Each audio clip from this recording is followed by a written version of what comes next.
سلام همگی. امیدوارم همتون خوب باشید. مرسی که اومدید. امیدوارم تمرین خوبی داشته باشید، از تمرینتون لذت ببرین.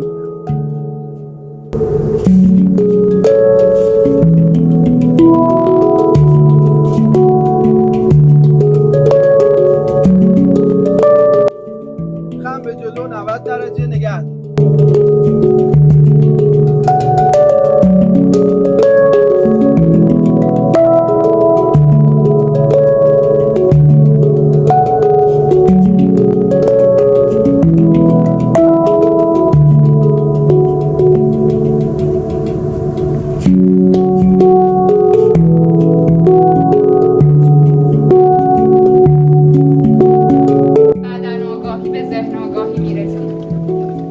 تمرین الانمون کردیم وانهاده کردن بدن، وانهاده کردن و رها کردن ذهن و نفست.